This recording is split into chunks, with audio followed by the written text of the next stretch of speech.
I pulled into the driveway just after noon, killed the engine, and sat there for a second longer than I needed to.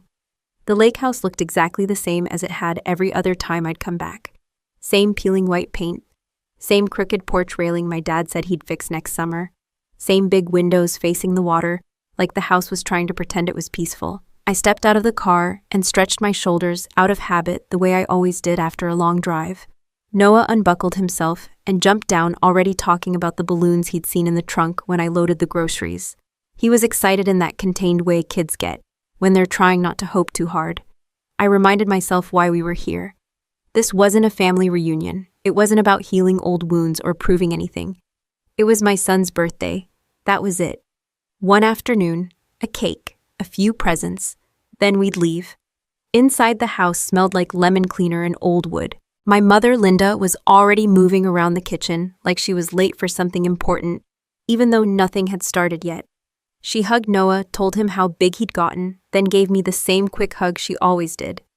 One arm light pressure already pulling away. "You're early," she said. "I'm on leave," I replied. "Early is kind of the point." She laughed, but it didn't land. My sister Vanessa's voice floated in from the living room, loud and animated, already telling a story to someone I couldn't see yet. Same volume she'd always used, like the room needed to adjust itself around her. I set our bags down by the stairs. Noah went straight to the dining table where his things were laid out neatly. He'd insisted on arranging them himself before we left that morning. He kept checking the box like he was afraid the contents might disappear. "Mom," he said quietly, "can I put these out later?" "Whenever you want," I told him. "It's your day." He nodded, serious about it, and carefully slid the box closer to his chair. Vanessa finally appeared in the doorway, phone in hand, drink already poured. She gave me a once-over, paused just long enough to make it obvious, then smiled like she was being generous. "Look at you," she said, "still wearing neutral colors like you're afraid of being noticed." I smiled back because that's what I'd always done. "Hi, Vanessa." She leaned down and kissed Noah on the top of his head, leaving a faint lipstick mark. "Happy birthday, buddy. 7, right?" He nodded. "I made stuff," I heard she said. Straightening up. "Very creative." That word always came out of her mouth like it needed quotation marks. More people trickled in.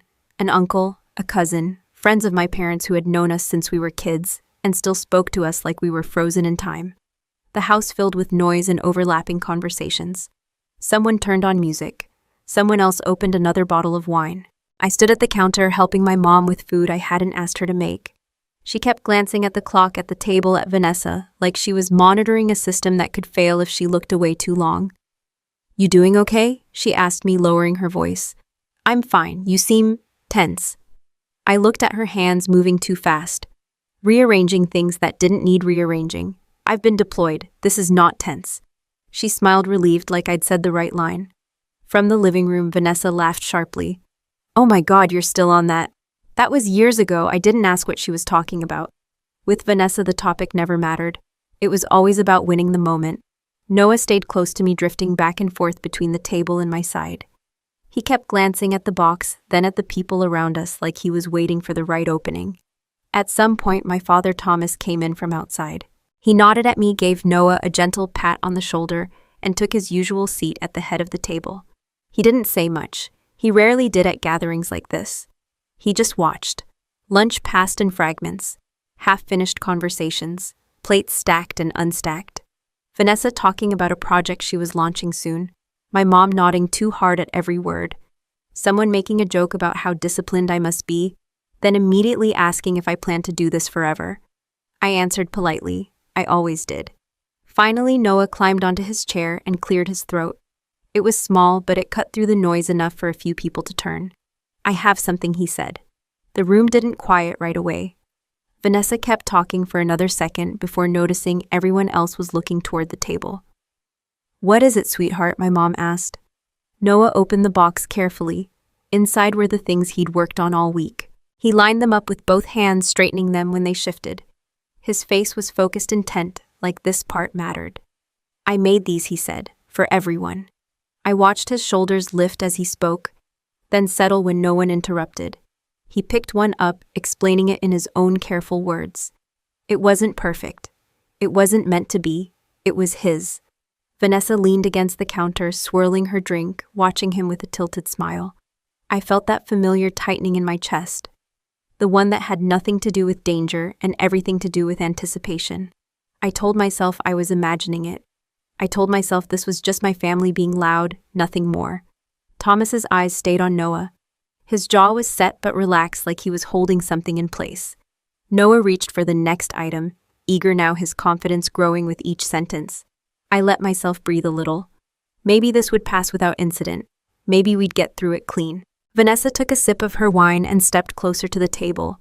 Vanessa set her glass down just hard enough for it to make a sound, then reached toward the table like she was inspecting merchandise at a store. Noah paused, his hands hovering in the air, waiting to see if she was going to touch anything. "This one's supposed to be a mountain," he said quickly, filling the space. "It's the one we saw when we went camping." Vanessa picked it up anyway. She turned it over, squinting like effort itself offended her. "Is it supposed to look like that?" Noah nodded. "Yeah, I tried really hard." "I can tell," she said, still smiling, still holding it. "You've got ambition." I felt my teeth press together. I didn't say anything. Not yet. Noah reached for another piece, a small box he'd lined with paper and glue. He opened it carefully, showing the inside. "This one's for Grandpa. I put screws in the corners so it won't fall apart." My father leaned forward, slightly interested. "That's smart," he said. "You measured first, twice." Noah replied, proud. Vanessa laughed. It wasn't loud. It wasn't cruel on the surface. It was casual, like the joke had already been agreed upon by everyone else. "He's 7, she said. "You're talking like he's building furniture."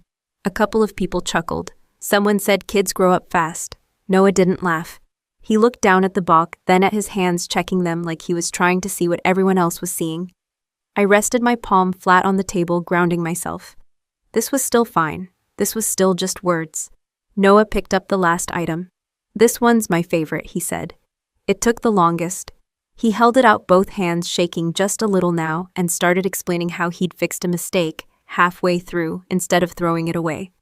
He talked about the glue drying wrong and having to start over. He talked about patience like it was something he'd learned the hard way. Vanessa took a long sip of her wine. She didn't look at him while he spoke. She was looking at me, so she said when he finished, "Are we supposed to clap?" The room went quiet in that uneven way where no one's sure if it's a joke yet. My mother laughed first. "Vanessa," she said, waving a hand. "Don't be dramatic, I'm just asking," Vanessa replied. "I mean, it's cute, but it's also kind of a mess." Noah's face changed. It wasn't a big expression, it was subtle. His eyes dropped, his shoulders pulled in like someone had quietly turned down his volume.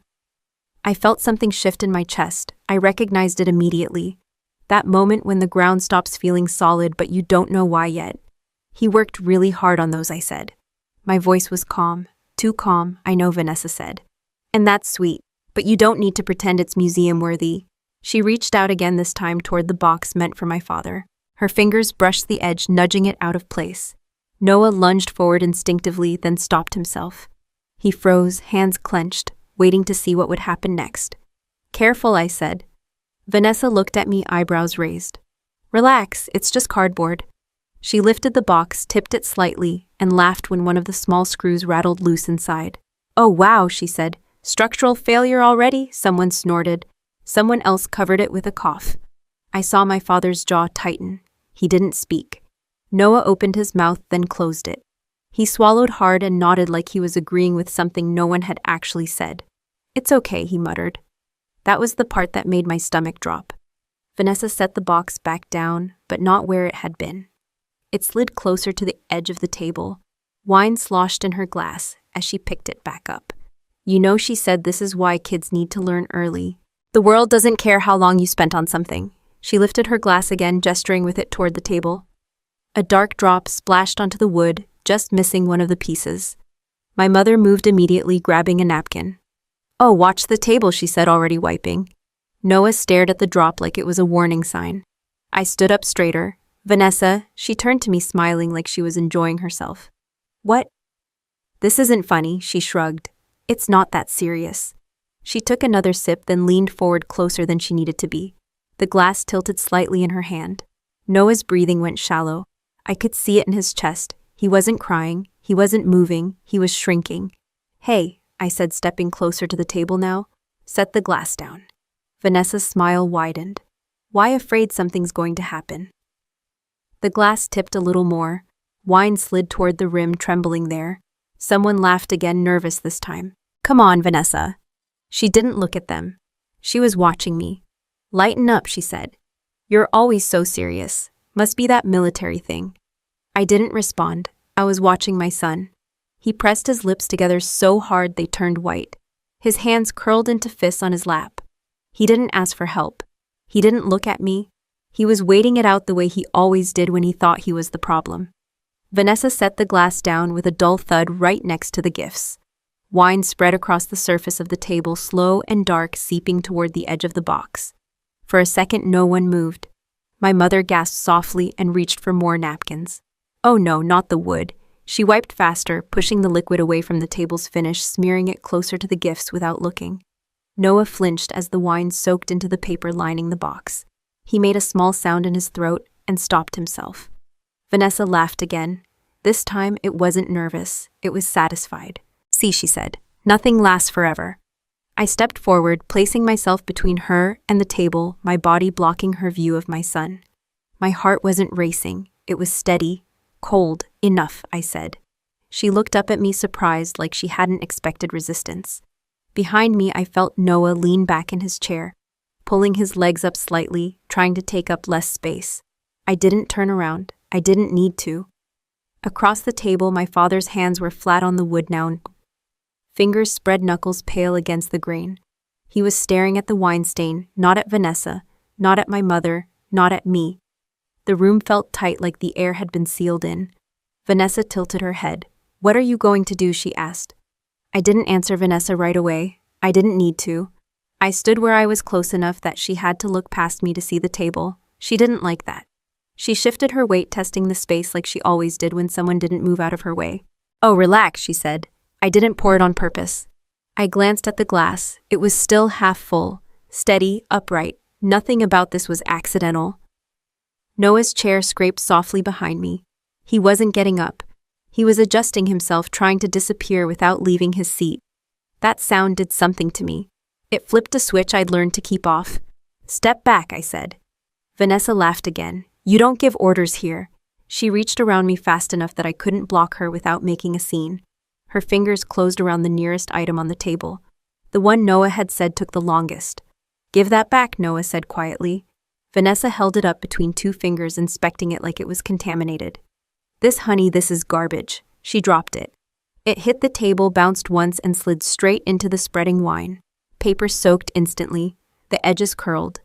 The glue softened and came apart in her hand when she poked it again. Noah inhaled sharply and froze. He didn't cry. He didn't shout. He stared. My mother rushed forward. Vanessa, stop it. Vanessa rolled her eyes. I dropped it. Calm down. You ruined it, my mother said. But even that sounded half-hearted, like she was correcting table manners instead of a boundary. Vanessa shrugged. Then don't put trash where drinks are. She reached for the next piece. I caught her wrist. Not hard, not aggressive. Just enough to stop the motion. Let go, she said, her smile tightening. Walk away, I replied. The room went silent. The music was still playing, low and cheerful, completely wrong for the moment. Vanessa pulled her arm back sharply. Don't touch me. She grabbed the box meant for my father and tipped it over onto the table. The contents spilled out, clattering against the wood, rolling into the wine. One piece fell to the floor and cracked. Someone gasped. Someone swore under their breath. Noah made a sound then. It wasn't a word. It was the kind of noise you make when you're trying not to scream. My mother dropped to her knees, scooping pieces up with shaking hands.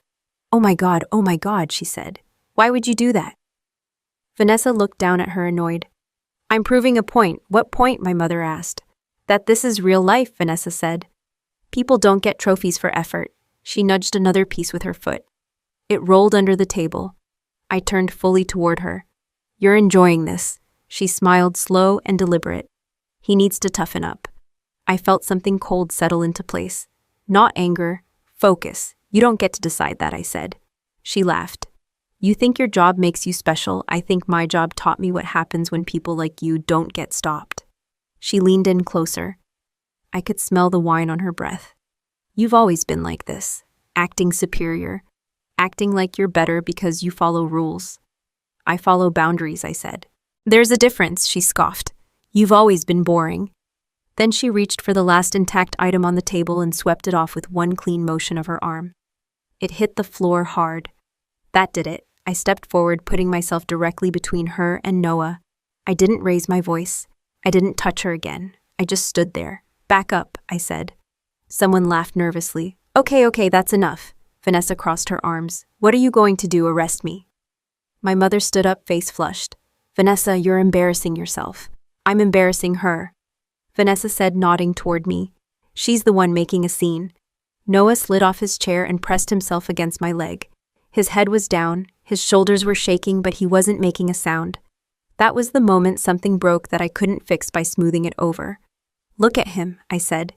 Vanessa didn't. Look at him, I repeated. She glanced down finally and rolled her eyes. He's fine. He wasn't. I crouched slightly, one hand on his back, solid and warm. You didn't do anything wrong, I said to him loud enough for the room to hear. He nodded once mechanically. Vanessa snorted. You're coddling him. I'm protecting him, she laughed. From what a little honesty you destroyed his work, I said. In front of everyone. And everyone survived, she shot back. Across the table, my father pushed his chair back. It made a low scraping sound against the floor. Not loud, not dramatic.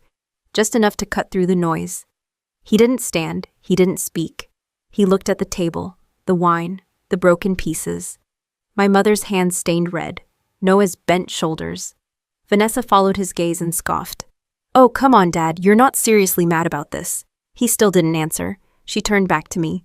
This is what happens when you bring your military attitude home. You ruin the mood. The mood was already ruined, I said. She smirked. By a kid's art project. By you, I said. By everyone who let this happen. My mother shook her head. Please, she said. Can we not do this right now? Vanessa smiled triumphant. See, even Mom gets it. My father's fingers tightened on the edge of the table. His knuckles went white. His jaw flexed once slow and controlled. He exhaled through his nose. The room held its breath without realizing it. Vanessa picked up her glass again and took another sip, unconcerned, already moving on. I stayed where I was, one hand steady on my son's back, the other clenched at my side, watching the last intact piece of his birthday scatter across the floor as someone accidentally kicked it. Nothing about this felt accidental anymore. Someone tried to lighten the room with a joke. I didn't catch who said it, only the laugh that followed. It landed wrong, sharp and quick like a reflex. Then another laugh answered it, thinner, more nervous. A third followed, louder than necessary, trying to carry the others with it. Vanessa smiled like she'd won something. See, she said, we're all still breathing. My mother bent to pick up another piece from the floor and forced a laugh of her own. She's had too much wine, she said to no one in particular. Vanessa, sit down. Vanessa didn't sit. She took a step back and leaned against the counter. Arms crossed, drink, balanced in one hand. She looked relaxed, now satisfied. The tension had shifted off her shoulders and onto everyone else's. Noah stayed pressed against me. I could feel his breathing through my jeans, shallow and uneven. He wasn't crying, he wasn't asking to leave. He was waiting for it to pass. I recognized that posture. I'd worn it for years. And Uncle cleared his throat. Kids bounce back, he said. It's not the end of the world. A cousin nodded. Yeah. Tough love, right? Vanessa raised her glass slightly. Exactly. The laughter returned a little stronger this time. Like people were relieved they'd been given permission. Permission not to act. Permission not to feel uncomfortable. I looked around the room. At the people who had watched my son build those things with careful hands. At the ones who had complimented him earlier. At the ones now smiling like this was all harmless. No one was looking at Noah anymore. My mother stood up, brushing wine off her palms with a napkin. Let's not ruin the day, she said. It's a birthday. She glanced at me, eyes pleading. The message was familiar. Don't escalate, don't embarrass us, don't make this harder. Why are you making this so serious? Vanessa asked. He'll forget it by tomorrow. I felt a strange calm settle over me, the kind that comes when something clicks into place and there's no more debating. He won't, I said. She scoffed. You don't know that. I do, I replied, because I didn't forget. That got her attention. What's that supposed to mean? I didn't answer her. I was watching Noah. His eyes were fixed on the floor now, tracking nothing, like he was waiting for instructions that weren't coming. I bent slightly and spoke low enough that only he could hear. You can go sit by the couch if you want. He shook his head. Once, sharp, I stayed where I was. Someone else laughed again. This one had an edge to it, like they were laughing at the tension itself. Vanessa turned to the room. You all see this, right? This is what happens when you let kids run the show. That's not what's happening, I said. She tilted her head. You're overreacting. My mother stepped between us, palms out. Okay, that's enough. Let's clean this up and move on. Move on. The phrase hit me harder than anything else she'd said. Vanessa nodded. Finally, thank you. My mother started gathering the ruined pieces, stacking them carelessly, not looking too closely. She wiped the table again, focusing on the wood, not what had been lost. I'll get him something else, she said. A toy. Something nice. Noah flinched. I straightened. No. She looked up at me, surprised. What? Noah repeated. You're not replacing this. Why not? She asked, frustrated now. It's not worth all this. That's the point, I said. It is. Vanessa laughed loud and clear. You're acting like someone died. No, I said. Someone learned something. That made her pause. My father shifted in his chair. The sound was subtle, but it cut through the room like a blade. He hadn't spoken since this started. He hadn't laughed. He hadn't tried to smooth anything over. Vanessa noticed him then. Dad, she said, rolling her eyes. Don't tell me you're upset over arts and crafts. He didn't answer. My mother turned to him, relief in her voice. Thomas, say something. He looked at her, expression unreadable. She smiled tightly. Help me here. The room waited. I could feel it, the collective pause, the expectation that he would step in and fix it the way he always had. A joke, a deflection, a quiet redirect. He didn't. Vanessa scoffed. See, even he knows this is ridiculous. She turned back to me. You've always been sensitive. That's your problem. That's not my problem, I said. That's your excuse. She took another sip of wine. You think you're better than us because you wear a uniform? I shook my head. I think I'm better at knowing when something's wrong. She smiled again, but it didn't reach her eyes. You've always needed to feel important. Someone laughed at that. A quick bark of amusement, then silence. I looked at my mother. She wouldn't meet my eyes. This is what you want, I asked her. This is fine, she swallowed. You're blowing this out of proportion. Vanessa nodded. Exactly. Noah shifted again, his hand gripping the fabric of my leg. He was grounding himself. I'd taught him that without realizing it. I rested my hand on his shoulder, steady and firm. I'm not blowing anything out of proportion, I said. You're minimizing it because that's easier. Vanessa rolled her eyes. God, you're exhausting. My mother sighed. Can we please just sit down and eat cake? There it was, the escape hatch. Sugar and smiles and pretending. I didn't move. No, I said. Vanessa laughed again, louder this time, turning to the others. She always does this, turns everything into a lecture. The laughter that followed was uneven, scattered, but it was there. Enough to sting. I looked at each of them, one by one. The uncle who'd joked, the cousin who'd nodded, the friend who wouldn't stop smiling. None of them were bad people. That was the problem. They were comfortable people. Vanessa leaned back against the counter, satisfied. See, you're alone. She wasn't wrong, not in the way she meant. Across the table, my father's chair scraped again as he shifted his weight. He didn't stand, he didn't speak, but his hands moved slow and deliberate to rest flat on the table. The laughter faded on its own. No one said anything. Vanessa noticed the change and frowned. What now? I stayed where I was, my hand still on Noah's shoulder, feeling the room recalibrate around us, watching the easy smiles disappear one by one as the silence settled into something heavier than noise. Noah's fingers tightened around my leg like he was holding onto a handle in a moving vehicle. He didn't look up. He didn't ask to leave. He didn't say a word. His body had decided something before his mind caught up. I recognized it instantly. He wasn't scared of Vanessa anymore. He was scared of being noticed. I lowered myself just enough to be level with him and kept my voice steady. You can breathe, I said. I've got you. He nodded once, not meeting my eyes. His shoulders were pulled in, chest barely moving. The room felt louder now, even though no one was talking. Vanessa rolled her eyes. He's fine, she said. You're projecting. That word again. Another one people use when they don't want to deal with what's in front of them. I watched Noah's face. The muscles were tight, jaw locked. He was doing the thing kids do when they're trying to hold everything inside because they don't think anyone wants to see it. I'd done that same thing at his age. At his table. In this house. I remembered standing in almost the same spot years ago, being told to stop overreacting, to calm down, to not make a scene. I remembered learning that silence was safer than honesty. I hadn't meant to teach him that.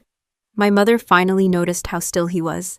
"Sweetheart," she said, bending down slightly, "why don't you go play in the other room?" Noah didn't move. "He doesn't want to," I said. She sighed. "He just needs a distraction. He needs respect," I replied. Vanessa snorted. "Good luck with that." Someone shifted uncomfortably. A chair leg scraped. The music was still playing, absurdly upbeat, like it hadn't gotten the memo.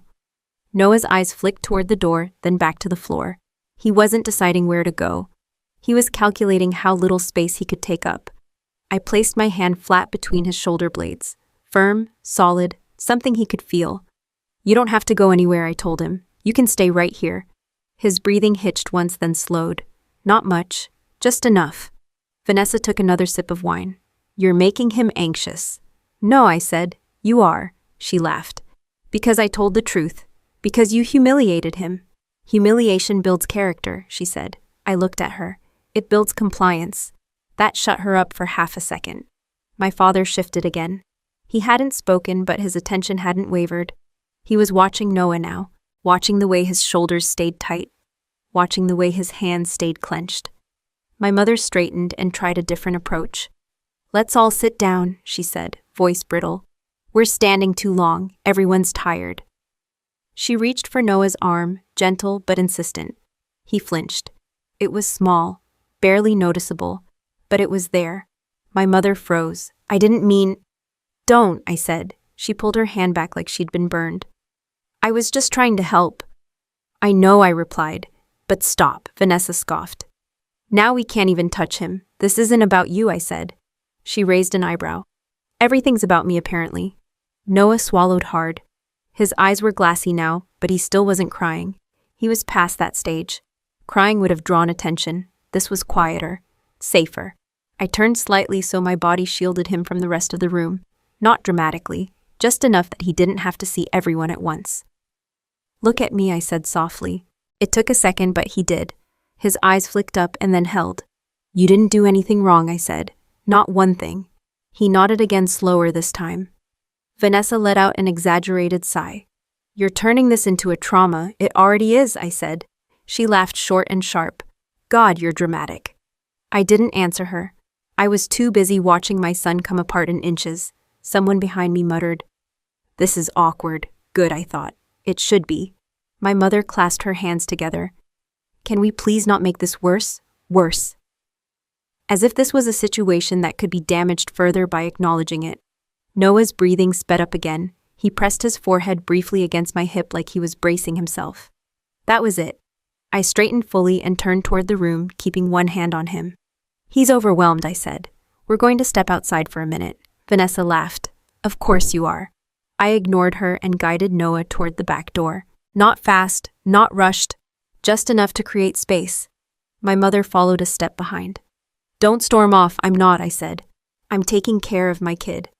Outside the air was cool and smelled like water. Noah inhaled sharply, then again. His shoulders dropped a fraction. I stayed quiet. I let him reset. After a few seconds, he whispered, "I'm sorry." The word hit me harder than anything else that day. For what I asked. For messing it up. I knelt down so we were face to face. "You didn't mess anything up." He hesitated. Everyone was mad. "No," I said. "They were uncomfortable. That's not the same thing." He frowned, processing. "You made something," I continued. "You were proud of it. That's allowed." He nodded, but I could tell he didn't fully believe it yet. Inside I could hear voices rising and falling. Vanessa's laugh cut through again, louder now, like she was reclaiming control. I stood up and looked back through the window. My father was still at the table. My mother was talking, fast, hands moving. Vanessa was smiling, animated, already rewriting the moment. I took a breath. When we went back inside, nothing had changed on the surface. The mess was still there, the wine stain, the broken pieces gathered haphazardly in a pile. What had changed was Noah. He walked back in beside me, shoulders still tight, eyes down. He didn't look at the table. He didn't look at anyone. He moved like he was trying to pass through unnoticed. That broke something in me I hadn't realized was still intact. Vanessa saw us and smirked. Feeling better, I didn't answer. I guided Noah back to his chair and placed a hand on his back again. My father's gaze followed him the entire way. Noah sat down and folded his hands in his lap. He didn't touch what was left of his gifts. He didn't ask if we were staying. He didn't ask for cake. He had already adjusted. That was the most dangerous part. Across the table, my father's hands tightened slowly against the wood. Not in anger, in recognition. I stayed standing, my hands still on my son's back, feeling the room shift again as the weight of what had just happened settled into something deeper, heavier, and impossible to ignore. I didn't sit down. Staying on my feet felt important, like gravity worked differently when you chose not to fold. Noah stayed in his chair, hands still in his lap, eyes fixed on a spot that wasn't the table and wasn't the floor. I kept my palm between his shoulders, steady pressure. A reminder that he wasn't alone in the room, even if it felt that way. Vanessa watched us like she was bored. "You going to stand there all night?" she asked. "People are hungry. I'm not moving," I said. She smiled. "You don't own the place." "I'm not claiming it," I replied. "I'm setting a boundary." My mother let out a breath that sounded rehearsed. "Aaron, please. You're making everyone uncomfortable." I nodded. "Good." That got a reaction. A few heads turned. Someone laughed, then stopped when no one joined in. Vanessa cocked her head. "See, this is the problem. You always need control." "I need safety," I said. "There's a difference," she scoffed. "From what, glue and paper?" "From being humiliated," I said. "From being taught that silence is the price of belonging." She rolled her eyes. "You're turning this into a seminar." "I'm turning it into a line," I said. "You crossed it." Vanessa leaned forward, elbows on the counter. "What are you going to do about it?" I didn't raise my voice. I didn't step closer. I didn't threaten anything. "You're done," I said, "with him." She laughed louder this time. "You don't get to decide that." "I do," I said. "I'm his mother." My mother stepped between us again, hands out like she was directing traffic. "Everyone calm down." "I am calm," I said. She looked at me like she didn't believe it. "Then act like it." "I am acting like it," I replied. "I'm protecting my kid." Vanessa shook her head. "You're embarrassing him." "No," I said. "You are." Noah shifted in his seat. He didn't look up, but he leaned into my hand slightly. Not much, just enough. I turned to the room. "This stops now," I said. "No more comments, no more jokes, no more touching his things." A cousin cleared his throat. "Maybe we should all just reset." "That's what we've been doing for years," I said. "It hasn't worked." Vanessa smirked. "You're acting like this is some big moral stand." "It is," I said. She laughed. "Over a kid's birthday?" "Yes," I said. "Over a kid." That landed harder than anything else I'd said. The laughter died completely. Someone shifted a plate on the table. The music was finally turned down, then off. My mother pressed her lips together. "You're overreacting." I looked at her, really looked at her. The tight smile, the tension in her shoulders, the way she kept scanning the room like she was afraid of witnesses. "You saw him flinch," I said. "You saw him apologize for something he didn't do." She opened her mouth, then closed it. "I was trying to keep the peace." "At his expense," I said.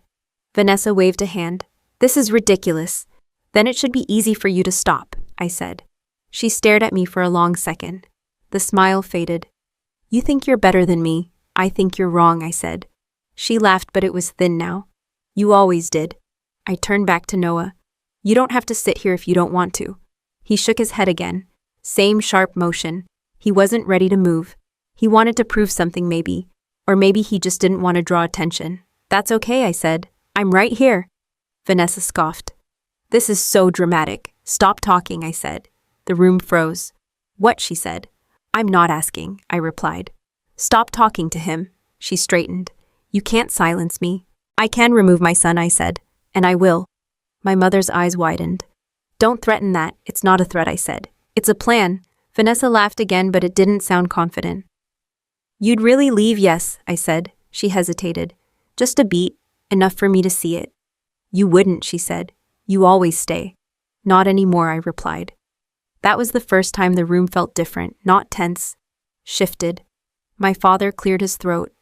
Not loudly, just enough. Everyone turned to him like they'd been waiting for permission. He didn't speak. He looked at me, then at Noah, then at the pile of ruined gifts on the table. Vanessa followed his gaze and rolled her eyes. Dad, don't encourage this. He still didn't speak. My mother swallowed. Thomas. He met her eyes, then looked back at the table. Vanessa laughed, trying to fill the space. Wow. Guess I really broke the family with some paper. No, I said. You exposed it. She smiled brittle. You're always so dramatic. I turned to her. You don't get access to him anymore. Her smile vanished. Excuse me, you heard me, I said. Not today. Not tomorrow. Not until you can behave like an adult. She laughed, sharp and offended. You're insane. Maybe, I said, but I'm consistent. She looked to my mother. You're going to let her talk to me like this? My mother looked away. Vanessa's jaw tightened. Of course, I took a breath. We're leaving after cake, no, Vanessa said. You don't get to dictate. After cake, I repeated. For him. Noah shifted again just a little, like he was surprised by that. Vanessa scoffed. Unbelievable. My mother rubbed her temples. Can we just eat? Yes, I said, and then we're done. Vanessa muttered something under her breath and turned away, pouring herself another drink. I stayed where I was, my hand steady on Noah's back, my posture unchanged. The room had settled into an uneasy quiet, the kind that comes when the rules you've been living by suddenly stop applying. Across the table, my father's gaze didn't leave the mess. His fingers tapped the wood once, slow, measured. I didn't know what he was thinking. I didn't need to. For the first time in my life, I wasn't adjusting myself to fit the room. I was holding my ground and letting the room figure out what to do with that. The cake came out like nothing had happened. Frosting smooth candles straight, my mother smiling too hard as she set it down. Someone dimmed the lights. Someone else clapped once uncertain, then stopped. The song started and died halfway through, abandoned when no one could agree on the rhythm. Noah sat still. He didn't lean forward. He didn't make a wish. He watched the flames like they were instructions he hadn't been given yet. Go on, my mother said, nudging the plate closer. Blow them out. He looked at me first. I nodded. Whenever you're ready. He took a breath and blew.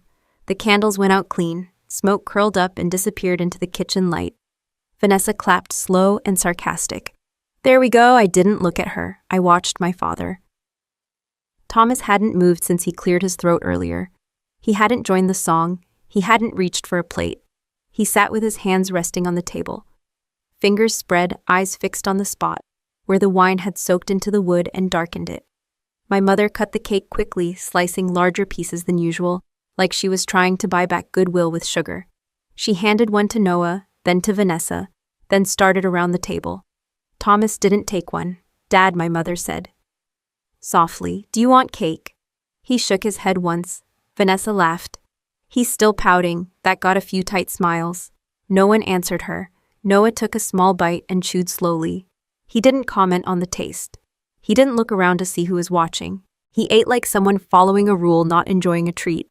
I stayed standing behind him, one hand on the back of his chair now, not for balance, for presence.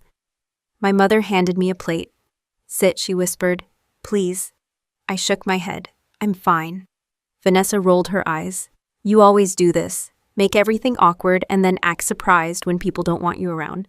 I met her gaze. You're the one who did this. She laughed. I spilled wine. You declared war. I didn't answer. I didn't need to. I wasn't talking to her anymore. My father shifted in his chair for the first time since the cake came out. The movement was small, but it drew attention. His chair legs made a faint sound against the floor. Vanessa noticed immediately. Oh, come on, she said. Don't tell me you're actually upset. He didn't look at her. My mother glanced between them, panic flickering across her face. Thomas, she said. Say something. He didn't. Vanessa scoffed. Unbelievable. She took another bite of cake and chewed loudly. This is ridiculous. We're all adults. My father finally lifted his eyes from the table. He looked at Noah. Noah froze mid-bite.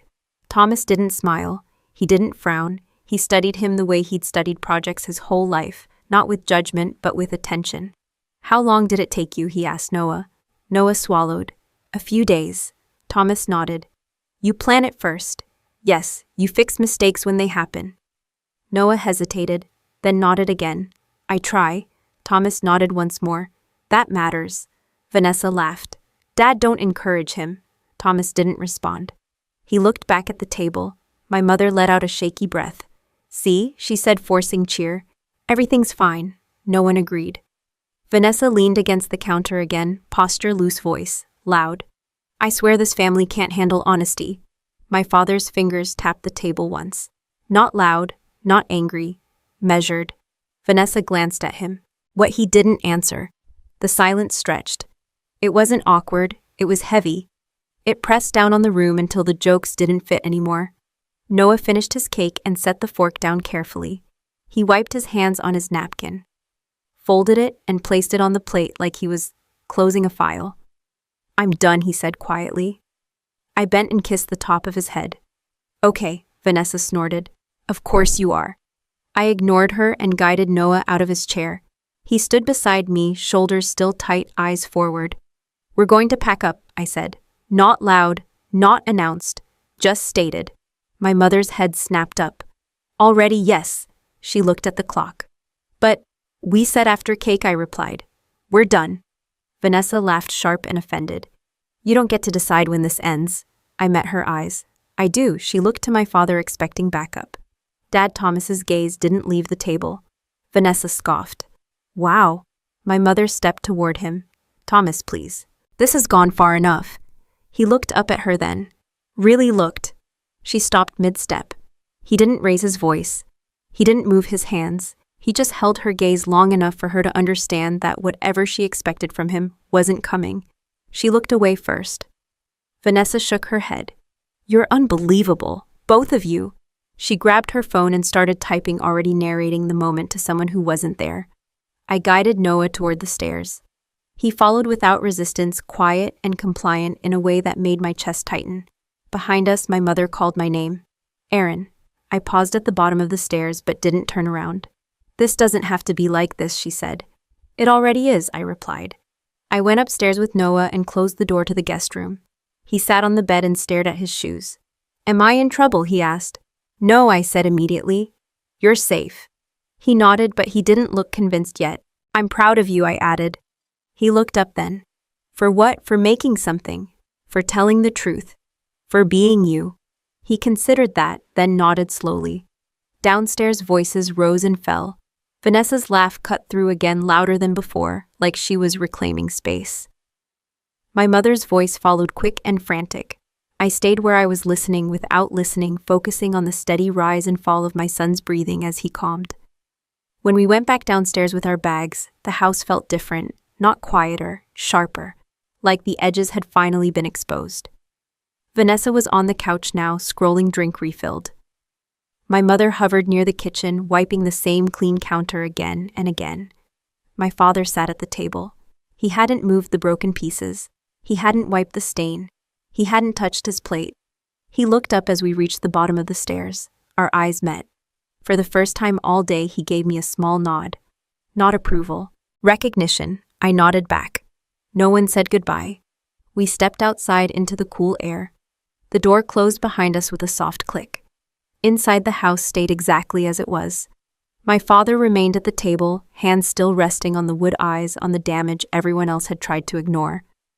Breathing slow and even, as if he were taking stock of something that had been failing for a long time. We didn't make it all the way to the car before the front door opened again. I was buckling Noah into his seat when I heard my mother's voice call my name, tight and brittle, like she was holding something together with her teeth. Aaron, wait. I closed the door gently and turned around.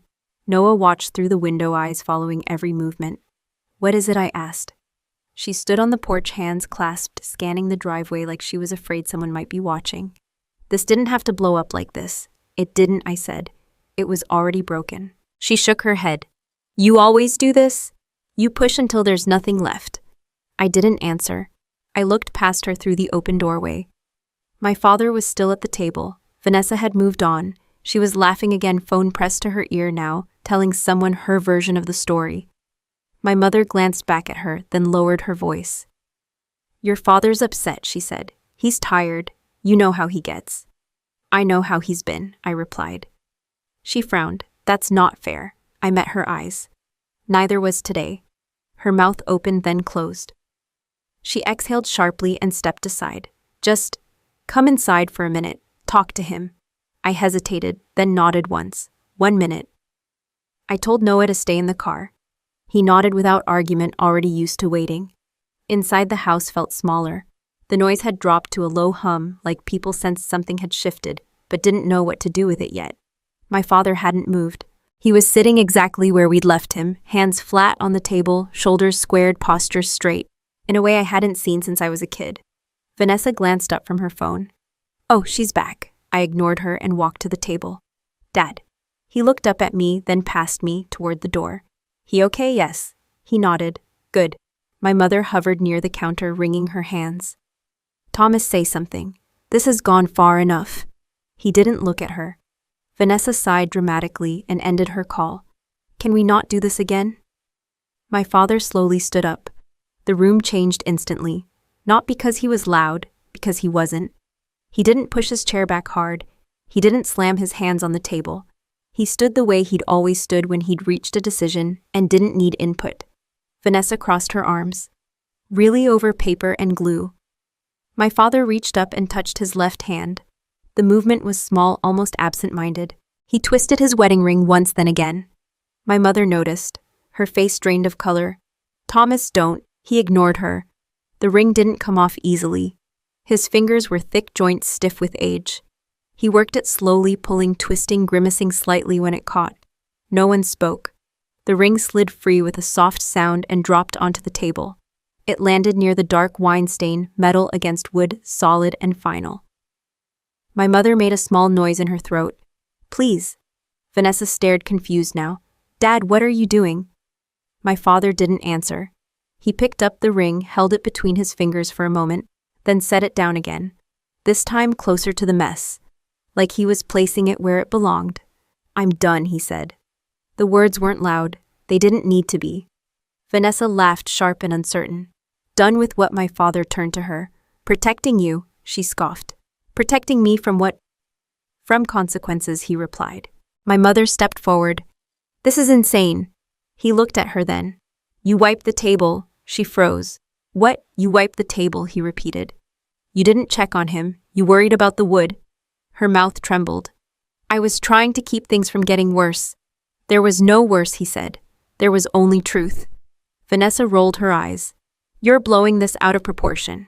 My father walked to the sideboard and opened a drawer. He pulled out a thick folder, edges worn paper, inside neatly organized. He set it on the table next to the ring. The sound it made was heavier than the ring. Vanessa's smile faded. "What is that, records?" he said. My mother shook her head violently. "Don't." He opened the folder. "I've been tracking things for a long time," he said. "Because patterns matter." Vanessa laughed again, but it was forced. "Are you auditing us now?" "I already did," he replied. He flipped a page. "You said you needed money for a fundraiser. You said it was for veterans housing." Vanessa crossed her arms. It wasn't," he said. My mother reached for the folder. "Thomas, please." He closed it gently and moved it out of her reach. "I trusted you to handle things quietly. I trusted you to draw lines." She started crying. "I was trying to protect the family." "You protected an image," he said, "at everyone else's expense." Vanessa scoffed. "This is ridiculous. You're going to tear the family apart over this." He looked at the table, at the ring, at the stain, at the broken pieces no one had bothered to move. "The family's been torn apart for years," he said. "This just made it visible." She shook her head. "You're choosing her over me." He met her eyes. "I'm choosing right over wrong." My mother sobbed, now hands covering her face. "We can fix this." My father turned to me. "I should have stopped this sooner." I didn't respond. I couldn't. Vanessa laughed, brittle and loud. "So what, you're done? You're divorcing Mom because a kid cried?" My father didn't look at her. He looked at the folder again. "I'm done paying for silence." He closed the folder and slid it across the table, aligning it neatly with the edge. "Everyone out," he said. Vanessa blinked. "Excuse me, this house is in my name." He continued, "I'm listing it. Tonight." My mother dropped into a chair. "You can't do that." "I can," he said. "And I am." Vanessa stood up abruptly. "You're not serious." My father looked at her. Calm, certain. "You have an hour." The room erupted. My mother cried. Vanessa shouted. Someone tried to reason with him. He didn't engage. I backed toward the door, heart pounding, the weight of what I was witnessing pressing in on me from all sides. I opened the door and stepped outside, the cool air hitting my face like a reset. I walked back to the car. Noah looked up at me. "Are we leaving?" "Yes," I said. I got in the driver's seat and started the engine.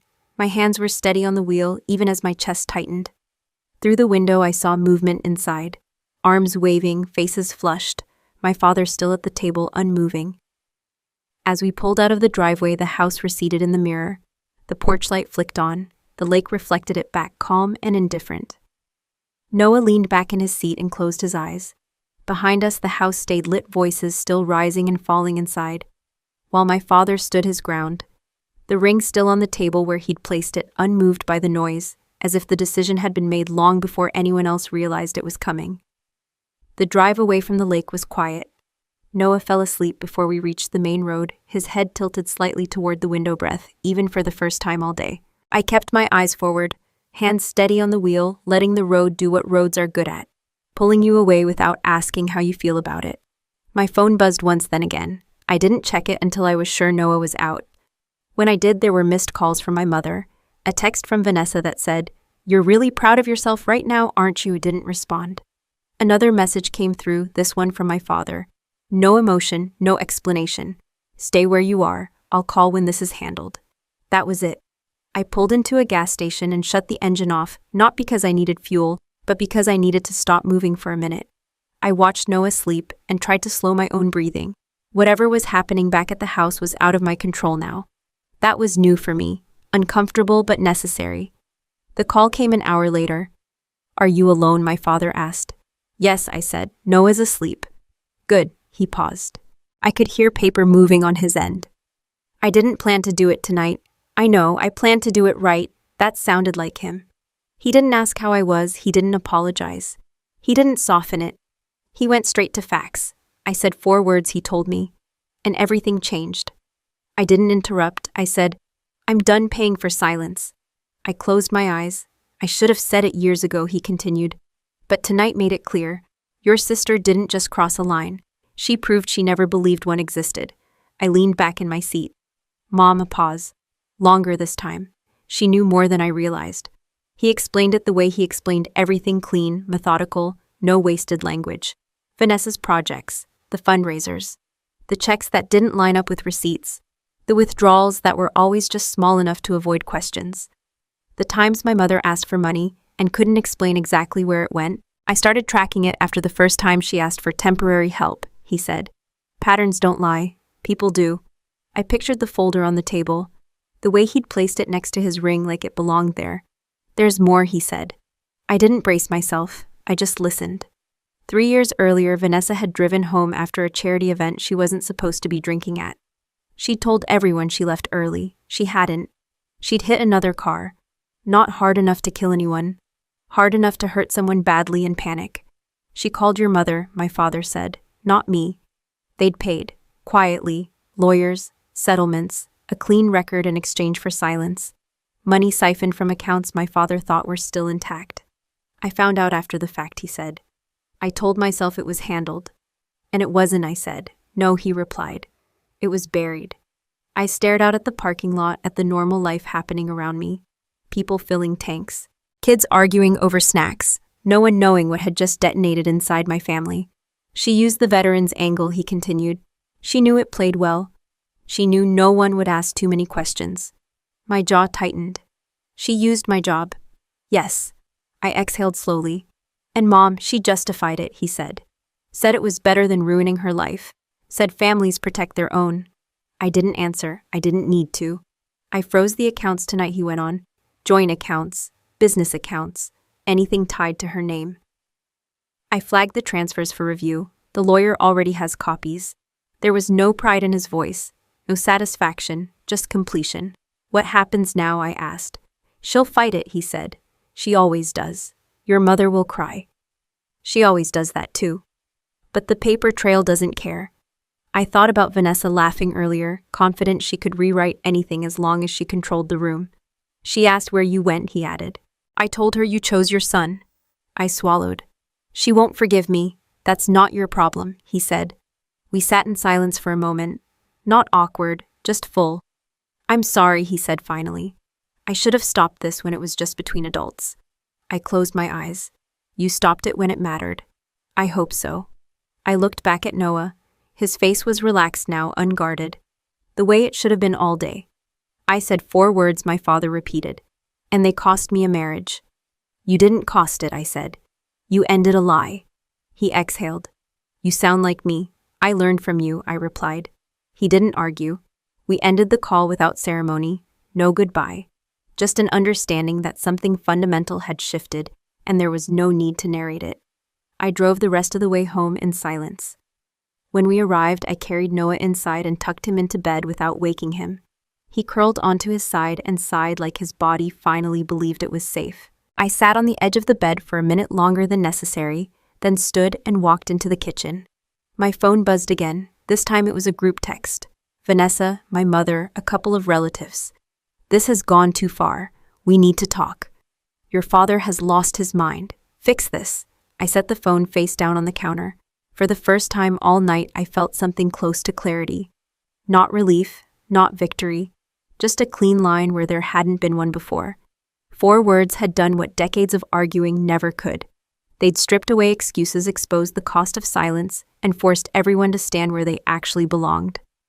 I poured myself a glass of water and leaned against the counter, listening to the quiet hum of the house, knowing that whatever came next would have to reckon with what had already been said and what could no longer be taken back.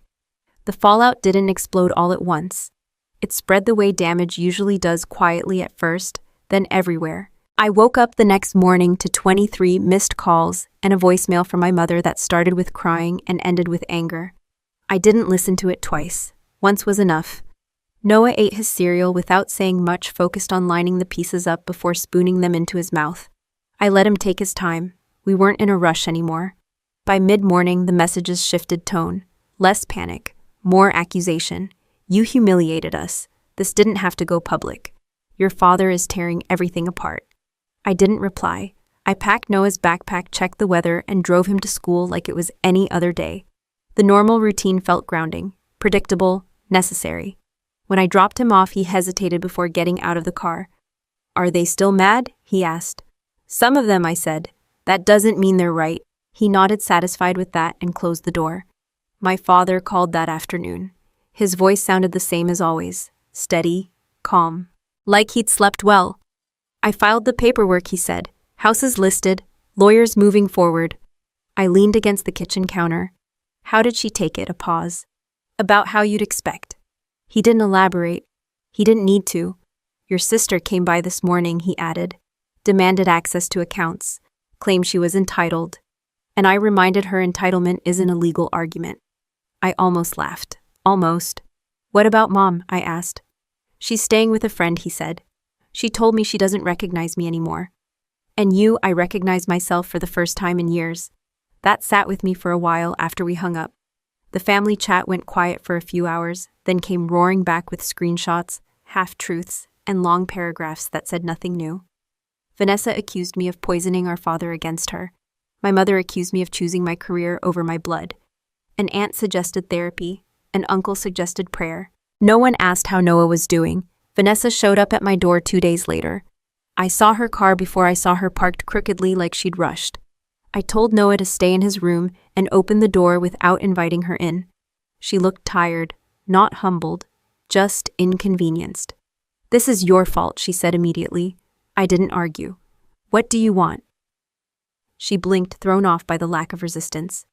I want this fixed. You can't, I said. She scoffed. Dad's gone too far. He stopped, I replied. There's a difference. She stepped closer. You think you're so righteous. I think you hurt my son, I said. And you laughed. Her face hardened. Kids get over things. Adults don't, I replied. She shook her head. You always needed to be the hero. I needed to be a parent. She stared at me for a long second, then laughed bitter and sharp. You think this makes you better? No, I said. It makes me done. She left without another word, slamming the door hard enough to rattle the frame. I locked it behind her and leaned against it until the shaking in my hands stopped. That night, my mother called again. Her voice was calmer now, controlled. He's selling the house, she said, like it was new information. Yes. He's freezing accounts. Yes. You could talk to him, she said. He listens to you? I won't, I replied. She inhaled sharply. So you're choosing him. I'm choosing my son, I said. There was silence on the other end. Then quietly, you've changed. I looked down the hallway toward Noah's room, where the light was on and music played softly. I hope so. After that, the messages slowed. The calls stopped. The noise faded into something manageable.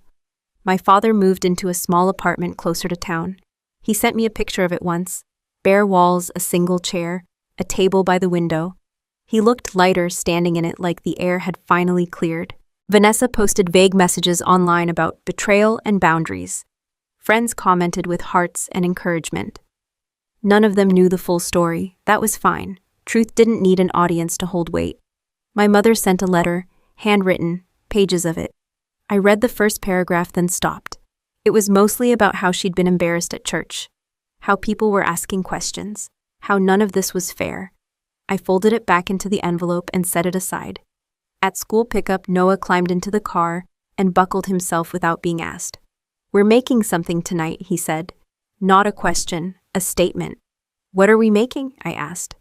I don't know yet, he said. But I won't use glue that spills. I smiled.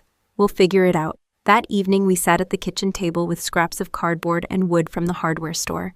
He worked slowly, narrating his choices out loud, like he was teaching himself to trust the process again. I didn't hover. I didn't fix things for him. I just stayed nearby. Later, after he went to bed, I checked my phone. One last message from Vanessa sat unread. I deleted it without opening it. The family we'd been pretending to have was gone. What remained was quieter, smaller, and far more honest. I turned off the lights, locked the doors, and stood for a moment in the stillness of my own house, aware of the cost of everything that had happened, and just as aware that none of it could have been avoided once the truth was finally allowed to speak. The new place had thinner walls and better light. Sun came in through the windows without asking permission, landing on the floor in clean rectangles that shifted as the day moved. It wasn't big. It didn't need to be. Everything in it had a purpose, and nothing felt like it was waiting to explode. Noah claimed the corner by the window as soon as we moved in. He dragged his backpack there, lined up his pencils, and taped a piece of paper to the wall without asking. I let it stay crooked. He noticed. He smiled. Morning settled into a rhythm. Cereal, shoes, a quick check for homework. He stopped apologizing for small things first. Then he stopped apologizing altogether. When he spilled milk, he grabbed a towel. When a project didn't work, he tried again without looking around to see who might be watching. I went back to work and didn't bring anything from the house with me except the certainty that my priorities were clear. My supervisor asked if everything was okay. I said yes. It was the truth. My father visited once a week. He never stayed long. He brought groceries sometimes. He brought nothing other times. He watched Noah work at the table, listened when he explained what he was building, and asked questions that made sense. He didn't overpraise. He didn't fix mistakes unless asked. One afternoon, he pulled a small miter box out of his car and set it on the table like it was just another tool. Measure twice, he said, not as a lesson, just as a fact. Noah nodded and did. They worked quietly together, sawdust collecting on the floor. Noah laughed when he cut a piece too short and shrugged instead of freezing. My father watched that moment longer than the others. Afterward, he washed his hands at the sink and said, "This is better." I knew what he meant. My mother sent letters, real ones, thick envelopes. She wrote about memories and misunderstandings and how things used to be. She wrote about embarrassment and loneliness. She wrote about how people were choosing sides. I read enough to know nothing had changed. Then I stopped opening them. Vanessa tried once more months later through an email that started friendly and ended sharp. She blamed stress. She blamed money. She blamed me. She never mentioned Noah. I archived it and went back to what I was doing. Noah brought home a school project that spring. A small wooden frame he'd made in shop class. The corners weren't perfect. He pointed that out immediately. "It still holds," he said. "It does," I replied. He hung it on the wall himself and stepped back to look at it. He didn't ask what I thought. He already knew. Some nights after he went to bed, I thought about the house by the lake. About how quiet it must be now. About the table with the stain no one could scrub out. I wondered if my mother ever saw it and felt anything other than anger. I didn't wonder for long. My father sold the house and paid off what he could. He kept a spreadsheet updated weekly, not out of obsession but habit. He said it helped him sleep. He slept well now, Once over coffee, he said, I thought keeping the peace was the same as protecting people. It's not, I said. He nodded. I know. Noah started inviting friends over without asking permission first. He told them where the cups were. He explained the rules without apologizing for them. He corrected himself when he made mistakes instead of looking to me to do it for him. That was when I knew the work was holding. One evening, as we cleaned up after dinner, he asked, Are we still a family? I didn't rush the answer. We are, I said, just not with everyone. He considered that, then nodded. That makes sense. I wiped the counter and left a faint streak. He pointed it out and laughed. I didn't correct it. The quiet didn't feel empty, it felt earned. It held weight without pressure space, without tension. The kind of quiet that lets you hear yourself think and trust what you hear. Sometimes when I caught my reflection in the window at night, I noticed how relaxed my shoulders were, how I didn't brace for impact anymore, how decisions felt cleaner without an audience. I didn't feel victorious. I felt aligned. On a Saturday morning, Noah spread his supplies across the table and got to work without announcing it. I watched him from the kitchen, hands moving confidently, humming under his breath. He paused, once looked at something he'd built, and adjusted it instead of starting over. That works, he said. It did. I poured coffee and leaned against the counter, listening to the sound of sawdust brushing into a pile, the steady rhythm of something being built without fear of being torn apart. Nothing in the room felt borrowed anymore. Not the peace, not the space, not the future taking shape one measured cut at a time.